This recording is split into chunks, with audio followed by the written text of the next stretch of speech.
और रह गई बात कि वर्क में हम नहीं हैं आरजेडी में, और हम लोग ऐसी निर्दलीय की तैयारी कर रहे हैं। लड़े या बाबू लड़े या हम लोगों में कोई भी लड़े, लेकिन हम लोग की पूरी कोशिश है कि निर्दलीय लड़े। 5% है कि देखा जाएगा। मोहम्मद शहाबुद्दीन के सिवान चलते हैं। जी हाँ, लोकसभा चुनाव का वक्त है और ऐसे में सिवान की चर्चा न हो और मोहम्मद शहाबुद्दीन की चर्चा न हो, ऐसा हो नहीं सकता। मोहम्मद शहाबुद्दीन और सिवान दोनों एक दूसरे के पर्याय रहे हैं, तो ऐसे में बड़ी खबर निकल कर आई है सिवान से। नमस्कार, दर्श न्यूज में आपका स्वागत है। मैं हूं अनुराग।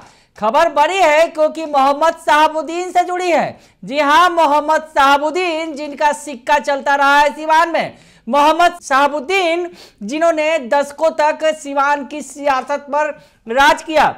मोहम्मद शहाबुद्दीन वो शख्स जो लालू यादव की नाक के बाल थे, यानी लालू यादव का माई समीकरण बिना मोहम्मद शहाबुद्दीन के पूरा नहीं होता था। मुस्लिम यादव समीकरण में अगर वो एम थे तो इससे कहीं गुरेज नहीं है। तो ऐसी स्थिति में सिवान में जो एक कद्दावर शख्स रहा है मोहम्मद शहाबुद्दीन, उसके परिवार से ये खबर निकलकर सामने आई है। जी हाँ, जिस तरह से मोहम्मद शहाबुद्दीन जेल के अंदर हो या फिर बाहर चुनाव जीतते रहे हैं और लंबे वक्त तक उन्होंने सिवान में राज किया। अगर यूं कहें कि सियासत में वो लंबे वक्त तक बने रहे।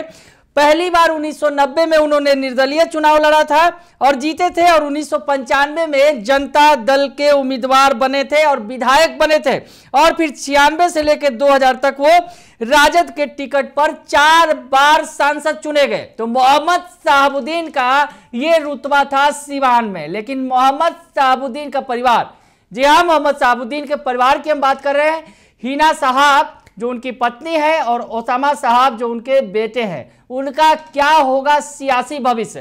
क्योंकि ये भी बात है कि मोहम्मद शहाबुद्दीन तो चुनाव जीतते रहे हैं, लेकिन उनकी पत्नी कई बार चुनाव मैदान में उतरी लेकिन जीत नहीं सकी।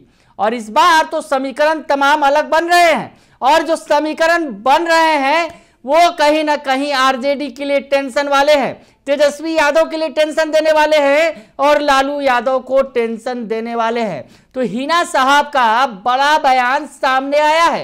एक प्रोग्राम के दौरान हिना साहब ने जो बातें कही है वो आरजेडी के लिए टेंशन बढ़ाने वाली है। तो क्या कुछ कह रही हैं हिना साहब, सुन लीजिए आप। मेरा अपने लोगों से मिलना जुलना शुरू है, और मेरे तो सारे ही अपने लोग हैं ना, उसमें कोई मेरा बटा हुआ नहीं है, जिससे हमारी पहले भी कोई नाराज़गी नहीं थी, आज भी नहीं है।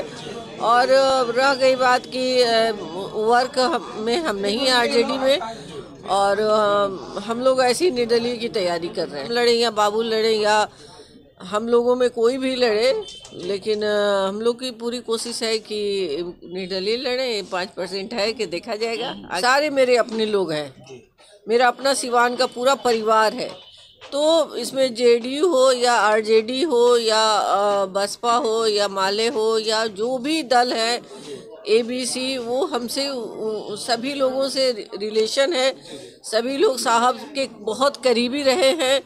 दल तो बाद में हुआ, पहले सब सिवान एक परिवार। सुन लिया आपने कि हिना साहब क्या कह रही हैं। हिना साहब कह रही है कि वो आरजेडी के साथ नहीं है, वो निर्दलीय चुनाव लड़ेंगी। वो या उनके बेटे ओसामा साहब निर्दलीय चुनाव लड़ेंगे, ताल ठोकेंगे मैदान में। यानी हिना साहब या उनके बेटे ओसामा साहब कोई एक मैदान में उतरेगा, वो भी निर्दलीय। यानी आरजेडी से जो लंबा नाता रहा है मोहम्मद शहाबुद्दीन का, वो खत्म होता दिख रहा है और निर्दलीय ही चुनाव लड़ने की बात कर रही हैं हिना साहब।